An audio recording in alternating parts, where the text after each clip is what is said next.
깨끗하게 조금 더 맑게 우리가 살고 있는 아름다운 이 세상 깨끗하게 조금 더 맑게 우리가 만들어요.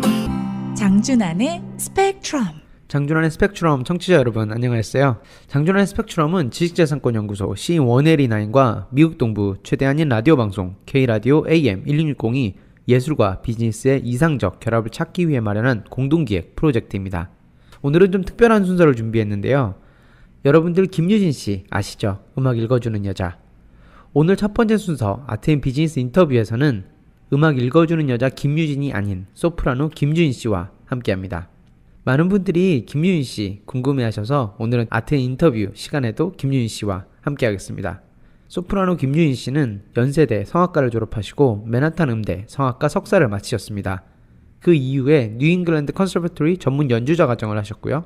샌프란시스코 멜로나 프로그램으로 미국 무대에 데뷔하셨습니다. 뉴욕 리릭 오페라 컴피티션에서 우승하셨고요. 2017년 1월에는 메트로폴리탄 오페라 내셔널 컴피티션에서 보스턴 디스트릭 우승자로 선정되셨습니다. 오늘은 소프라노 김유진, 그녀의 솔직한 이야기를 들어보려고 합니다. 인터뷰 후에는 김유진 씨가 노래 선물도 준비하셨다고 하니까요. 많이 기대해주세요. 두 번째 순서는 100초 IP 브리핑입니다. 여러분 이런 상표 들어보셨나요? 오바마 파자마, 오바마 바하마 파자마, 브락 드레스. 이 세 가지 상표 등록 가능할까요? 마지막 순서는 김유진 씨와 함께하는 음악을 읽다 시간이 준비되어 있습니다. 아트앤 비즈니스 인터뷰 시작하겠습니다. 그러면 오늘은 음악 읽어주는 여자 김유진 씨가 아닌 소프라노 김유진 씨와 함께하겠습니다. 안녕하세요. 안녕하세요. 김유진입니다. 반갑습니다. 짧은 순간의 다름인데 소프라노 김유진 씨라고 하니까 왠지 조금 거리감이 있는 것 같기도 하고요. 네, 소프라노 한다고 제가 오페라 가수라고 처음 뵙는 분들에게 그렇게 말씀드리면 성악가 처음 만나봐요. 오페라 해요? 막 이렇게 물어보시는데요. 글쎄요, 오페라, 성악 그렇게 어려운 장르 아니니까 오늘 인터뷰 좀 재밌게 들어주셨으면 감사하겠습니다. 아마 그게 우리가 오페라 하면은 왜 먼저 화려한 의상이 떠오르잖아요. 그리고 굉장히 대형 무대도 많이 떠오르고 또 오페라를 갈 때도 우리가 옷 되게 많이 신경 쓰잖아요. 아마 그런 점이 이미지에 그런 아마 조화를 갖고 오는 것 같은데요. 네, 맞습니다. 오페라 자체가요, 사실은 귀족 문화예요. 옛날에 귀족들이 자기네들의 부를, 보여주고 자기네들의 부를 자랑하기 위해서 만들어낸 장르거든요. 그렇기 때문에 현재까지 전해 내려오는 오페라 무대가 많이 계승이 되고 현대화됐다고 할지라도 그 전통을 지켜나가는 고수하는 파들이 많이 있기 때문에 오페라 무대가 화려할 수밖에 없는 거죠. 저희가 음악 읽어주는 여자를 같이 진행한 지 한 달 정도가 됐는데요. 많은 분들이 김유진 씨 너무너무 궁금해 하셨어요. 그래서 실제로 유튜브도 많이 찾아보시고 또 방송국에도 많이 궁금해 하셨는데요. 하지만 음악 읽어주는 여자의 컨셉이 있고 또 해야 되는 일이 있으니까 오늘은 특별히 김유진 씨를 따로 다른 코너에서 모셔가지고 저희 아트 앤 비즈니스 인터뷰에 모셔가지고 소프라노 김유진 씨의 음악 철학은 무엇인지 그리고 지금의 김유진 씨는 어떻게 있게 됐는지를 한번 이야기해보는 시간 갖도록 하겠습니다. 먼저 최근에 굉장히 좋은 일이 있었어요. 메트로폴리탄 보스턴 디스트릭에서 우승을 하셨습니다. 네, 정말 운이 좋게도 네, 제가 정말 원했던 그 컴페티션에서 우승을 할 수 있게 돼서 너무 영광이고요. 사실은 이 컴페티션 자체가 29살로 나이 제한이 있었는데 제가 올해가 마지막이었거든요. 29인데 그래서 마지막 해에 그래도 원하는 성과를 얻게 되어서 진심으로 너무너무 기쁘고 저희 부모님도 정말 좋아하셨던 기억이 나네요. 예전에 한번 나이 물어봤다가 편집을 했었는데 이렇게 또 오피셜한 인터뷰에서 얘기를 하다 보니까 자연스럽게 본인의 나이를 이렇게 밝히시네요. 네, 아직 어린 나이니까 네, 하지만 내년에도 29이고 내후년에도 29일 예정입니다.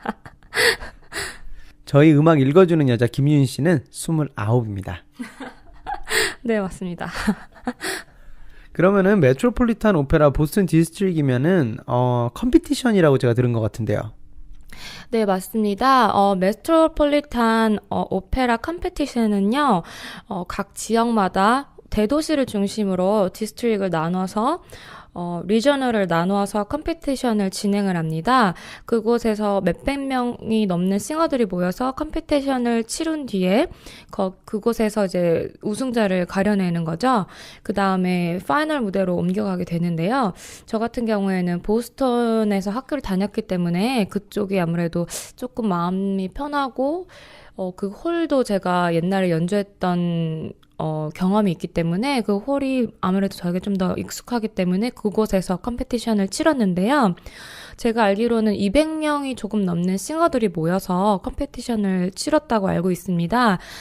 5가지의 아리아를 가지고 준비를 해서 가면요. 자기가 처음에 원하는 아리아를 처음 부르고요. 그 다음에 저지들이 그 자리에서 어떤 곡을 듣고 싶다 하고 세컨 초이스를 하게 되면 바로 그 상황에서 바로 그 저지들이 선택한 곡을 부르게 되는 거죠. 그러면은 그 세컨 곡은 굉장히 랜덤한 건데요. 그래도 어느 정도, 왜 우리가 시험 볼 때 왜 예상 문제 이런 거 있잖아요. 그런 거 어느 정도 있나요? 정말 좋은 지적 해주셨는데요. 제가 처음에 불렀던 곡은, 티토의 잡이라는 모차르트의 오페라에서 나온, 살드로케 라그리메라는 아리아를 불렀는데요. 이 곡은 조금 느린 곡이에요. 그리고 느리고 더 조금 슬프면서 마음을, 감정을 호소하는 그런 아리아였는데요. 아무래도 세컨 곡은 다른 장르 혹은 빠르기도 좀 다르고 언어도 다른 거를 고르겠다라는 예상을 좀 했거든요. 첫 번째 곡은 이탈리안으로 불렀던 아리아였기 때문에 제가 준비했던 5가지 아리아에서는 이제 절만도 있었고요. 프렌치도 있었고 잉글리쉬도 있었기 때문에 이탈리안을 배제한 다른 곡을 고르겠다라는 예상을 했고 그 중에서 조금 빠른 아리아를 고르겠다 이런 예상을 했기 때문에 제 예상이 적중했던 것 같아요. 아무래도 컴피티션이다 보니까 전략적인 측면도 굉장히 많을 것 같아요. 본인이 분명히 잘하는 부분이 있는 거고 분명히 부족한 부분도 있잖아요.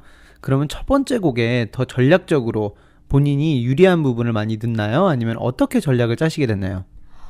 첫 번째 곡을요, 아무래도 제일 자신 있고 많이 불러본 곡들을 선호하는 편인데요. 저 같은 경우는 사실 처음 불러보는 아리아를 썼어요. 그래서 조금 부담이 됐었는데, 저는 처음 불러봤기 때문에, 공석에서 처음 불러봤던 아리아였기 때문에 좀 더 신선했고, 어떻게 보면은 지루하지 않았어요. 제 스스로에게. 그래서 부르면서 제가 더 재미있고 즐겁게 부를 수 있었기 때문에 좋은 결과가 있지 않았나 오히려 그런 생각을 하고 있습니다. 그러면은 예를 들어 이렇게 갈 수도 있을까요? 아까 말씀하신 것처럼 처음에 이탈리안을 불렀으면은 그 다음에 이탈리안 외의 언어가 선택될 가능성도 많고요. 조금 슬픈 곡을 불렀으면은 또 그와 좀 반대되는 것. 그럼 만약에 본인이 기쁜 거가 자신이 있는 거예요. 그럼 기쁜 거를 처음에 놓지 않고 일부러 기쁜 거를 반대쪽에 선택할 수 있게, 즉 두 번째 곡에 선택할 수 있게 그런 식으로 전략을 짜는 경우도 있을까요? 그런 식으로 전략을 짤 수도 있는데요. 기쁜 노래가 자기가 슬픈 노래를 먼저 했는데 기쁜 노래가 한 개만 있다면 거의 그 곡을 선택을 지목을 당할 가능성이 많이 있지만 2가지의 곡이 있을 경우에 예상을 비껴갈 수 있기 때문에 아무래도 제일 자신 있는 것을 먼저 부르는 경우가 많이 있고요. 그리고 또 시간 관계상 첫 번째 곡만 들을 경우도 있고, 그리고 저지들이 마음에 들지 않으면 첫 번째 곡만 그냥 시키고 두 번째는 안 듣는 경우도 있기 때문에 가장 자신 있는 거, 제일 잘하는 것을 먼저 하는 경우가 더 많이 있는 것 같습니다. 네, 아무래도 그런 면에서는 전략적인 면에서 첫 번째 일단 모든 것을 보여주고 그 다음에 두 번째로는 그 다음 거를 또 생각을 해보는 게 맞는 전략이었겠네요. 컴피티션을 굉장히 많이 하시게 되죠. 아무래도 이런 오페라 무대를 쓰기 위해서는 저도 오디션을 굉장히 많이 보러 다니신다고 제가 들은 것 같은데요. 이번에 메트로폴리탄 오페라 같은 경우는 보스턴에서 미국에서 있었던 거고요. 혹시 해외에서도 컴피티션 참가하신 적 있으신가요? 네, 국제 콩쿠르나 여러 가지 콩쿠르를 많이 나가게 되는데요. 첫 번째로 한국에서는 제가 예전에 한국에서 있었을 때는 유학 나오기 직전에는 신영옥 콩쿠르에서 우승을 했었던 적이 있습니다. 신영옥 선생님께서 직접 심사를 하셨고요. 그리고 각 학교, 유명한 학교의 교수님들, 학장님들이 오셔가지고 다 심사를 하셨었는데요. 그때도 제가 나이가 참가자 중에서 제일 어렸었어요. 그리고 그때 되게 잘하시는 분들이 많이 나왔었기 때문에 좀 부담이 많이 됐었고, 그리고 개인적으로는 글쎄요, 저는 콩쿨 나가는 게 그렇게 좀 평가받는 것 같고 조금 무서워서 많이 나가진 않았었고, 처음으로 나갔던 콩쿨이었는데, 신영옥 선생님께서 좋게 봐주셨던 것 같고, 첫 콩쿨이라서 더 프레시하게 했던 것 같아요. 그래서 좋은 결과가 있었지 않았나 싶고요. 그리고 그 다음에 제가 또 프란시스 비냐스 컴페티션이라고 스페인에서 하는 국제 콩쿨이에요. 거기서도 제가 그랜드 피날레 공연을 했었는데, 그때 막 3,000명 넘는 사람들이 와가지고 4시간에 걸쳐서 하는 컴페티션을 끝까지 가지 않고 보는 것을 보면서, 와, 정말 이 나라 사람들은 음악을 사랑하는구나, 성악을 사랑하는구나를 느끼면서 한국도 이렇게 됐으면 좋겠다, 이런 생각도 많이 했습니다. 무대에 설 때 많이 떨리실 것 같은데요. 물론 무대를 즐기기 때문에 또 무대에 서실 것 같은데요. 가장 멋진 순간은 언제예요? 무대에 설 때. 사실은 무대에서 노래를 잘해야지, 집중해야지, 이런 생각은 잘 못해요. 너무 긴장을 하고, 그리고 생각할 것도 정말 많기 때문에 내가 떨고 있는지조차도 모르고 공연을 하고 있는데, 할 경우가 되게 많거든요. 그렇기 때문에 연습을 부단히 하고, 몸에 완벽하게 익혀서 무대에 올라가는 거죠. 그래서, 그냥 자연스럽게 나오는 것 같아요. 지금 생각을 하고 노래를 하지 않고 그냥 몸에 밴대로 해야지, 떨었을 때 실수를 하지 않기 때문에 아티스트들이 많은 연습을 하는 이유 중에 그게 하나인데요. 저 같은 경우는 너무 떨어서 떠는지도 모르고 연주를 많이 하고, 연주가 끝난 다음에 박수갈채가 나올 때 심장이 터지는 거를 그때 느껴요. 아, 내가 굉장히 심장이 뛰고 있었구나. 그러면서 인사를 하면서 관객들에게 인사하고 박수를 받고 그럴 상황에 막 심장이 쿵쾅쿵쾅 하는 그 순간이 제일, 글쎄요, 흥분되고 정말 제일 아티스트로 살기 잘했구나, 이런 뿌듯한 시간이 바로 그 순간입니다. 저는 개인적으로 두 가지 모먼트가 제일 궁금해요. 하나씩 물어볼게요. 제일 궁금한 모먼트 첫 번째는 들어가기 직전, 그리고 아까 말씀하신 대로 심장이 쿵쾅거린 상태에서 이제 커튼콜을 하고 내려오는 그 순간, 그 두 순간 어때요? 들어가기 직전은요, 정말 떨려요. 막 심장이 막 터질 것 같고, 근데 그때는 떨린다, 내가 잘할 수 있을까, 이런 생각은 이미 이제는 하는 때는 좀 지난 것 같고요. 내가 지금 연주하는 이 상황이 무엇인지, 어떤 이야기를 하고 있는지에 집중을 하려고 노력을 하고요. 관객이 얼마나 왔는지 이런 거는 사실은 이제는 궁금해하지 않고, 그 순간에는 내가 무슨 이야기를 하고 있는지, 어떤 연주를 하고 있는지 감정 전달을 하려고 노력을 하기 위해 집중을 하는 편이고요. 끝나고 나서 몇천 명이 넘는 관객들과 소통을 한 뒤에 혼자서 커튼콜을 끝내고 제 대기실로 돌아와서 순간적으로 엄청난 집중을 했기 때문에 두통이 많이 오더라고요. 그래서 순간적인 그 집중력을 발휘한 다음에 대기실에 혼자 앉아있을 때 밀려오는 뭔가 모르는 그 허전함도 사실은 있거든요. 모든 아티스트들이 똑같이 느끼는 그런 마음 아닐까 싶어요. 약간의 외로움 같은 것도 사실은 있어요. 제가 알기로는 우리가 방송을 좀 하고 그러다 보니까 왜 단 거 되게 좋아하잖아요. 혹시 단 거 이런 거 챙겨가지고 가요, 그럴 때? 네, 저는 꼭 초콜릿이나 단 커피 이런 거 꼭 챙겨가는 편이에요. 저는 당 떨어지면 아무것도 못하기 때문에 힘 딸리지 않기 위해서 과일이나 케이크나 초콜릿 같은 거 굉장히 많이 먹습니다. 지금 잠깐 설명드리면요. 지금 김유진 씨 앞에는 캔커피가 2캔이 놓여져 있고요. 그 다음에 치즈케이크인데요. 치즈케이크 위에 오레오인가요, 저게? 네, 오레오 타입으로 되어 있는 초콜릿으로 이렇게 듬뿍 덮어져 있는 케이크가 놓여져 있고요. 그리고 그 옆에는 또 조그만 미니 초콜릿이 놓여져 있습니다. 참고적으로 저는 치즈케이크를 전혀 먹지 않거든요. 네, 다 김유진 씨를 위한 겁니다. 네, 저는 이런 게 좀 앞에 놓여야 굳이 안 먹더라도 언제 내가 배고플지 모르기 때문에 꼭 먹어야 되는데요. 저를 한 번도 안 보셨거나 저를 모르시는 분들은 아마 얘 완전히 먹보 아니야 이러시는 분들 많으실 텐데 먹보는 맞는데요. 그렇게 저 뚱뚱한가요, 변호사님? 그건 아닌 것 같은데. 제가 이렇게 보니까 먹는 것 치고는 살이 많이 안 찌는 것 같아요. 그래서 제가 가끔 놀리면은 오페라 가수인데 또 소프라노인데 이 정도 몸은 유지를 해야 된다라는 말을 굉장히 당당하게 하고 있죠. 그죠? 저 정도면 평범하다고 생각합니다. 네. 지금 거짓말 하는데요. 무슨 얘기 하려고 그랬는지 제가 그냥 말씀드릴게요. 저 정도면 굉장히 컬비하고 글래머러스하다는 말 아마 하고 싶었을 겁니다. 저 노코멘트 하겠습니다. 네, 그래서 우리가 이렇게 보다 보면은 참 해외 일정도 많고 그래요. 저도 해외 일정 굉장히 많아가지고 출장 오면은 사실 한두 번은 참 재밌는데 호텔에 있고 이러는 거 있잖아요. 그거 참 불편해요. 사실은 호텔에 있는 게. 그래서 저는 조금 장기 일정을 잡을 때는 단기 오피스텔을 구하는 편이에요. 호텔이라는 곳이 잠시 여행을 올 때는 참 괜찮은데 좀 길어져서 일을 하게 될 때는 그 자체가 좀 외로움으로 다가오는 때가 있는 것 같아요. 네, 저도 오디션이나 공연을 하러 이동을 많이 하는 편인데요. 그럴 때마다 호텔에 이렇게 있으면 내가 지금 어느 나라에 와 있는지도 잊어버릴 때가 굉장히 많아요. 호텔에서 머물고 오디션을 보고 바로 다음 비행기를 타고 또 다른 나라를 가고 이런 일정이 많이 있는데요.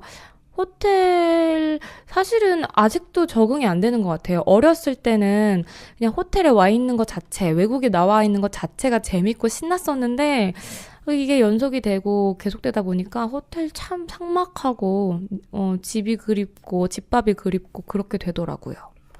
저는 그래가지고 호텔을 한 곳을 지정을 해요. 예를 들면 만약에 A네임 호텔이면은 그냥 거기만 가요. 그러면은 그래도 거기를 가면은 조금 집 같아요. 왜냐면 인테리어가 안에가 비슷하니까. 그래서 그것도 좀 도움이 되더라고요, 저는. 그거 좋은 아이디어네요. 좀 나중에 한번 해보겠습니다. 그래도 요즘에 일이 많다는 건 참 좋은 거예요. 그죠? 저도 어쨌든 한국 일정이 많고 바쁘긴 하지만 그래도 감사한 거는 일이 있다는 거죠. 그죠? 네, 맞아요. 일이 계속적으로 있고 또 앞으로도 할 일이 있고 이런 것들 정말 감사한 일인 것 같아요. 프리랜서로서도 계속 앞으로도 공연이 있고 오디션도 계속 보고 그런 것들이 정말 행복한 일인 것 같습니다. 제가 얼마 전에 근데 기사를 보다 보니까요. 오페라단이 많이 문을 닫는다는 얘기를 들은 것 같아요. 네, 맞습니다. 오페라단이 사실은 오페라를 하나를 올리기 위해서는 굉장히 대규모의 버짓이 필요한데요. 일단 제가 간략하게 설명을 드리자면요. 오페라는 종합예술입니다. 그냥 성악가들만 이루어진, 성악가들만 모여서 할 수 있는 게 오페라가 아니고요. 오페라 하나를 올리기 위해서는 작곡가의 작품이 필요하고요. 그 다음에 성악가들이 필요합니다. 한 사람뿐만이 아니라 그게 나오는 모든 성악가가 필요하고 거기에 앙상블, 즉 합창 또한 필요하기 때문에 많은 숫자의 성악가들이 필요하고요. 그 다음에 그 노래를 함께 할 수 있는 오케스트라가 필요한데요. 오케스트라 또한 한 명의 악기가 이루어진 걸 오케스트라라고 안 하듯이 많은 수의 단원이 필요하고요. 그리고 또 커스튬 디자이너가 필요합니다. 그래 한 사람 한 사람 옷을 디자인할 수 있는 디자이너가 필요하고요. 그리고 조명 그런 것을 담당할 수 있는 분, 그리고 대관할 때에 여러 가지 극장을 무대나 연출을 할 수 있는 분, 많은 사람들이 필요하기 때문에 아무래도 버젯이 높고요. 한 번 올리기 위해서는 정말 대규모의 프로젝트가 필요하기 때문에 이런 것들을 감당하기 위해서는 정말 큰 규모의 오페라단만이 남을 수 있고 작은 오페라단들은 조금씩 문을 닫는 추세인 거죠. 와, 제가 지금 들어보니까 오페라단이 진짜 눈앞에 보이는 것, 그리고 그 위에 또 힘써주시는 스태프분들까지 하면은 굉장한 건데요. 그런 오페라단이 문을 닫는다라는 거는 단순히 우리가 음악을 접할 수 있는 공간과 그리고 기회가 줄어든다는 것 뿐만 아니고 그들에겐 잡인 거잖아요. 사실은 직업적인 부분이 없어지는 거죠. 네, 맞습니다. 사실 싱어들은요, 돌아다니면서 공연을 할 수 있어요. 오디션을 보고 이 나라 저 나라, 네, 공연 있을 때마다 찾아가서 할 수 있지만, 그 오페라단에 소속돼 있는 단원들, 앙상블 단원들이라든지 오케스트라 단원 혹은 스태프들은 오페라단이 문을 닫게 되면 자부를 잃어버리는 거기 때문에 여러 가지로 음악가로서 굉장히 큰 타격을 입게 되는 거죠. 그래서 경제적인 아무래도 역할이 많이 중요한 상황인데요. 이번에 트럼프 정부로 변하면서 군사력의 버젯을 높이게 되면 그만큼 다른 쪽에서 예산이 삭감되는 건 당연한 결과기 때문에 음악 쪽에서의 문화 쪽에서의 예산 삭감을 아마 예상을 하고 있습니다. 그렇기 때문에 우리 음악가나 그런 사람들이 이제 트럼프 대통령을 만나서 이야기를 할 예정이라고 알고 있는데요. 정말 네, 안타까운 실정입니다. 네, 예산 삭감되고 문을 닫고 이런 상황들이 자꾸 반복이 되어 가고 있고요. 우리 김유인 씨가 저랑 수다 떠는 시간이 워낙 길다 보니까 이제 트럼프 얘기도 하고요. 정치 얘기도 하고 경제 얘기도 하고 음악가에서 이제는 뭐라 그럴까요? 폴리 음악가라고 할까요? 네, 제가 변호사님과 수다도 많이 떨고 방송 준비도 하다 보면은 글쎄요, 변호사님 방송하시는 거 제가 옆에서 듣고 이럴 경우가 많아가지고요. 여러 가지, 네, 정보를 접하게 되는 것 같아서 저로서는 참 좋은 것 같아요. 오페라단이라는 거 잠깐 생각하다 보면은 엔터테인먼트 변호사다 보니까 이런저런 생각을 한번 하게 되는데요. 엔터테인먼트 산업이라는 게 사실 하나의 사업을 얘기하는 게 아니고 그 산업 자체가 가지고 있는 유기적 연동성들이 굉장히 크거든요. 예를 들어서 오페라단이라는 거는 그 주변에 있는 같은 상권까지 사실은 묶어서 생각을 해야 되는데요. 그냥 단순히 우리가 오페라단이 닿는 것이 아니고 그 주변 상권에도 상당한 영향을 미치게 되기 때문에 우리가 그런 부분에 대해서 좀 더 유기적인 연동성을 한번 생각을 해봤으면 좋겠습니다. 제가 처음 봄 개편으로 금요일에서 토요일 시간으로 옮겨오면서 처음 김유인 씨랑 이런저런 얘기를 하다가 이런 오페라단이 닿는다는 얘기를 하면서 우리가 음악을 더 접할 수 있는 기회가 줄어들고 또 특히 클래식 음악이 요즘에 조금 힘들다는 얘기를 많이 하는데요. 그런 클래식을 들을 수 있는 그런 자리가 점점 줄어든다는 걸 얘기를 하면서 우리가 음악을 읽어주는 여자라는 그런 컨셉을 처음에 만들었는데요. 네, 클래식을 접할 수 있는 기회가 자꾸 줄어들므로 인해서 조금씩 대중들과 멀어지고 있는 것 같아서 좀 안타까운 점이 있었어요. 사실은 클래식 알고 보면 굉장히 매력적인 장르고 어렵지 않고 친숙하게 다가갈 수 있거든요. 그래서 제가 아티스트로서 이런 상황에서 할 수 있을 게 뭐가 있을까 늘 고민을 많이 했었는데요. 변호사님께서 좋은 기회에 함께 해보면 어떻겠냐고 해주셔가지고요. 생각해보니까 클래식 정말 어떻게 즐기면 더 좋을지 사실 어렵지 않고 우리와 가까이 있다는 거 말씀드리고 싶었고, 저랑 같이 즐겼으면 좋겠다라는 취지에 저도 방송을 하게 되었는데, 저는 개인적으로 너무 좋은 것 같아요. 그리고 주변에서도 생각보다 클래식 재밌다. 들으니까 우리 같이 들어보니까 듣는 포인트를 좀 아니까 편하게 들을 수 있다. 이렇게 말씀해 주시는 분들 되게 많아요. 사실은 제 방송 들으시는 아티스트 분들이 조금 저랑 다른 견해를 가질 수는 있다고 생각합니다. 제가 듣는 방식, 클래식을 해석하는 방식 말고 저거 아닌데 이렇게 말씀하시는 분들도 분명히 계실 테지만 그런 분들도 다 저에게 말씀해 주세요. 그러면은 저도 참고하고 같이 소통하고 우리 좀 더 대중들과 가까이 다가가는 그런 시간이 되기를 바라니까요. 앞으로도 방송 많이 들어주시면 감사하겠습니다. 저는 아마 김유인 씨의 음악을 읽다, 즉 음악을 읽어주는 여자라고 얘기를 할 때 저는 그 개념이 딱 떠올라요.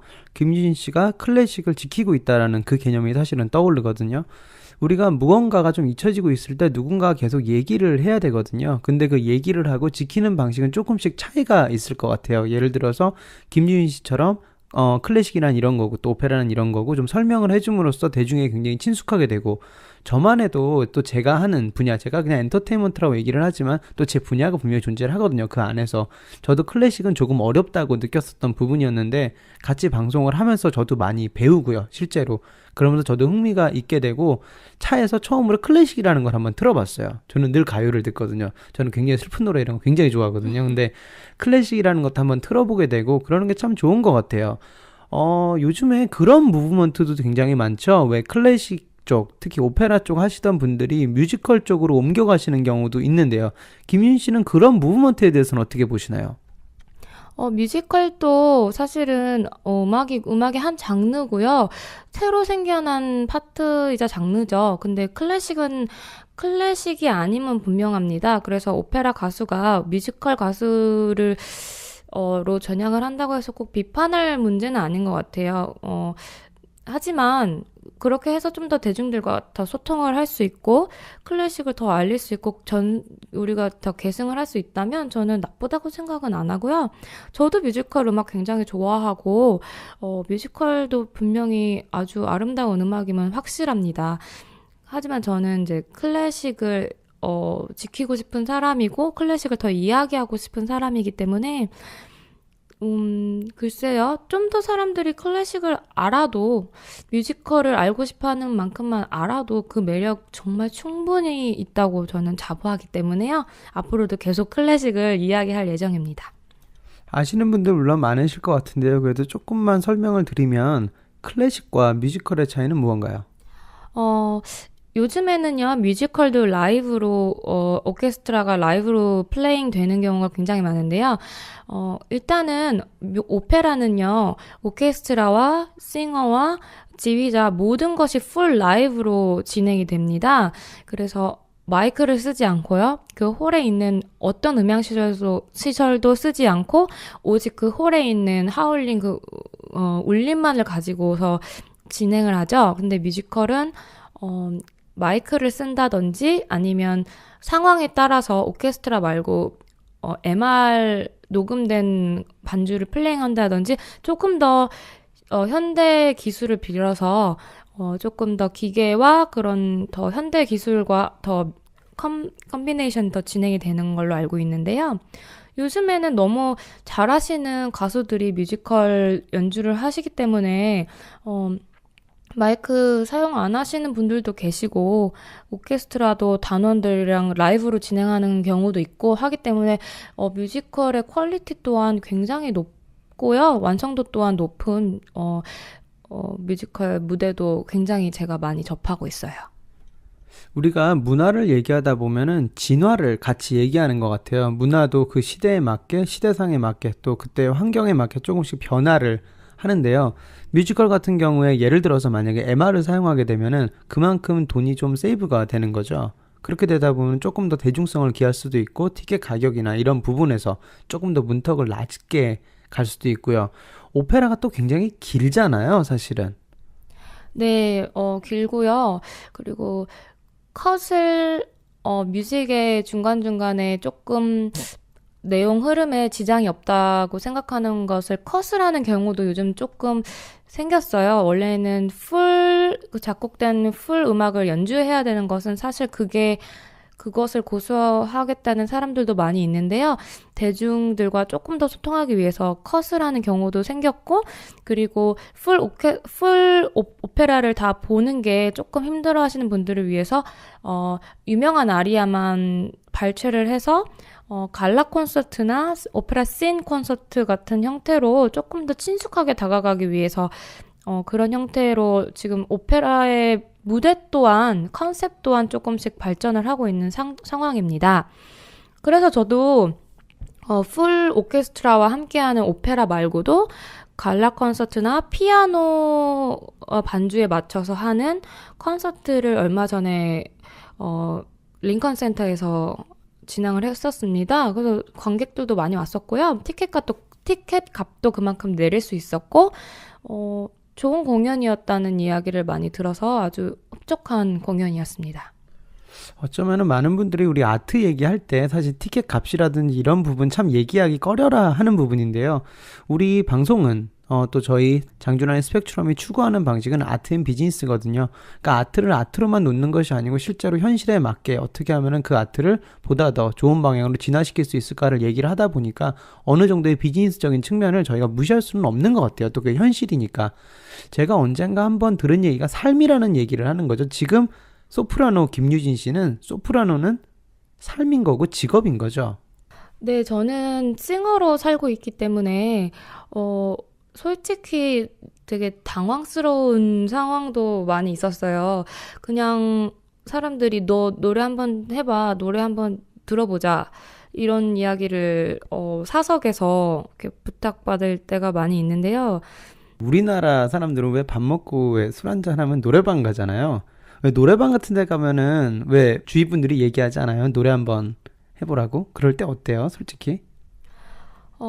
그냥 사석에서 편한 자리에서 친구들이나 이렇게 같이 노래방 저도 가요. 근데 그렇게 편하게 부르는 거는 사실 좋은데 어디 한번 해보자, 한번 들어보자, 성악가 노래 한번 해봐 이렇게 말씀을 할 때는 솔직히 좀 당황스러울 때가 있습니다. 저는 이제 성악가로서 살고 있기 때문에 성악은 혼자 노래하는 게 아트는 아니에요. 분명히 반주자가 필요하고요.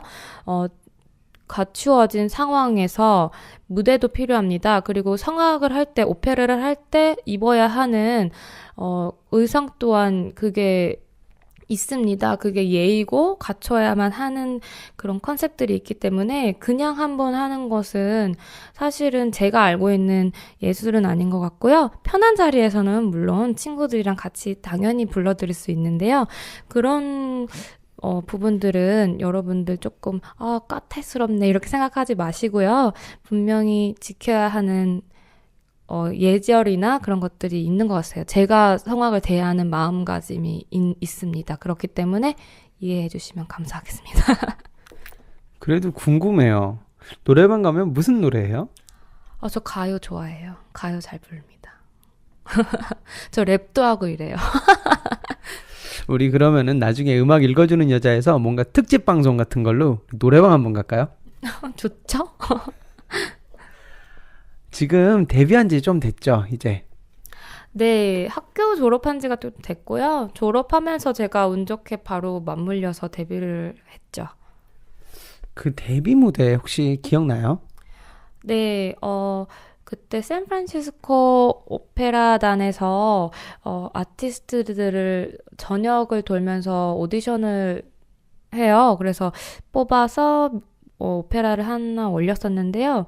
저는 돈조반니, 모차르트가 작곡한 돈조반니에서 제를리나 역할을 했었는데 굉장히 좋은 가수들과 정말 끈끈한 친구가 됐어요. 지금까지도 연락을 하고 그때 무대가 정말 잊을 수 없는 무대죠, 저에게는요. 우리가 왜 처음 무엇무엇들은 왜 평생 기억한다고 그러잖아요. 또 초심이라는 얘기도 하고요. 그때의 마음과 지금의 마음 한번 비교해 주시고 앞으로 김유진, 소프라노 김유진은 앞으로 어떻게 진화해 나갈 건지 한번 말씀해 주시겠어요? 그때요, 정말 기억에 남는 순간이 있어요. 아직도 마음에 좀 남는데요. 정말 저에게는 처음으로 해보는 3,000명 넘는 관객들이 모이는 큰 무대였기 때문에 정신이 하나도 없었어요. 솔직히 너무 어린 나이였고 그런 무대에서 주인공으로 노래를 했기 때문에 어떤 게 우선인지를 잘 몰랐던 것 같아요. 그때 부모님이 오셨었어요. 부모님이 한국에서 비행기 티켓을 끊어서 오셨었는데 너무 제가 막 정신이 없고 사람들 인터뷰하고 이러느냐고 바빠가지고요. 부모님을 제가 못 챙겨드렸던 게 아직까지 마음에 너무 남습니다. 그때 엄마 아빠가 꽃다발을 사들고 저랑 사진을 찍으려고 아빠는 또 좋은 카메라까지 사가지고 오셨었는데요. 그 연주 끝나고 저랑 찍은 사진이 하나도 없더라고요. 그게 너무 마음에 걸렸고 많이 울었고 다시는 안 그래야지 막 이런 생각을 했었는데요. 지금까지 어떻게 울 것 같아. 울지 말고 해.